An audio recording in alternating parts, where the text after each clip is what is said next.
Good evening and welcome. I'm Vincent McCory. This is Africa 54. Now, tragedy was avoided when Italian Coast Guard rescued over 440 migrants at dawn Tuesday, 18 nautical miles southeast of the Calabrian coast. The Italian Coast Guard says the migrants were crammed aboard a wooden vessel, which was intercepted by officers after it started taking on water. Italian prosecutors have ordered the arrest of 2 survivors of Sunday's migrants boat disaster on suspicion of people trafficking. Authorities have identified the suspect as the vessel's Tunisian captain and his Syrian first mate.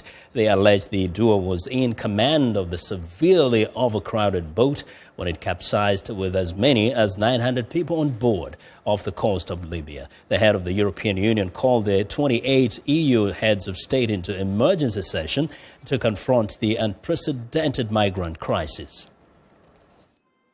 We carried out 2 arrest warrants of suspected traffickers. We are talking about the captain of the capsized and a member of the crew. We charged them both with favoring illegal immigration, and the captain was also charged with reckless homicide. Well, meanwhile, Italian rescuers continued to search for survivors in what could be the Mediterranean's deadliest known tragedy, raising pressure anew on the European Union to meet demands for decisive action on the growing crisis. Rescue boats arrived in Malta Monday, carrying their grim cargo.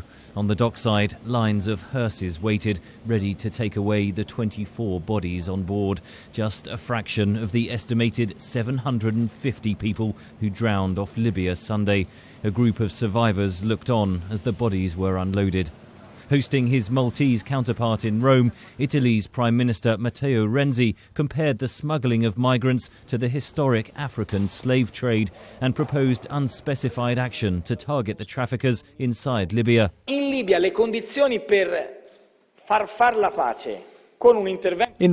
the conditions to achieve peace through a military intervention at this time are not met. We talked about targeted interventions to destroy the criminal racket that is outside any control. 200 kilometres south of the Italian island of Lampedusa, the search continues, but hopes of finding more survivors are diminishing fast. Survivors say hundreds of people were locked below deck. European Union ministers meeting in Luxembourg proposed a 10-point plan to address the crisis, including doubling the size and funding for the existing Operation Triton patrol. EU President Donald Tusk says the plan will be discussed at an emergency meeting of EU leaders Thursday. Some of the topics that we will need to address as a matter of urgency are how to stop the human traffickers that cynically earn money by putting the migrants' lives at risk, how to step up our combined efforts of rescuing people in need, how to better help the EU member states most affected, and how to step up our cooperation with the countries of origin and transit. But there are divisions. Britain supported scaling back search and rescue operations in October. British Home Secretary Theresa May emphasised the need to stop the people smugglers. It is right that we are all deeply concerned at the appalling loss of life that has taken place. But our focus must be fairly and squarely on dealing with the callous criminals who lie behind this vile trade in human beings. The EU ended the so-called Mare Nostrum search and rescue operation over concerns it was encouraging more migrants to make the journey.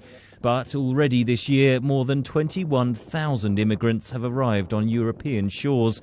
The numbers show that people will risk their lives no matter what, argues Andrej Mahecic of the United Nations High Commission for Refugees. The push factors have all along been far stronger than pull factors. For us, the key priority at this stage is to have an adequate replacement for the Mare Nostrum, for the search and rescue operation. The tragedies are not confined to Italy. In Greece, at least 3 people died, including a young child, after a migrant boat hit rocks off the coast of Rhodes.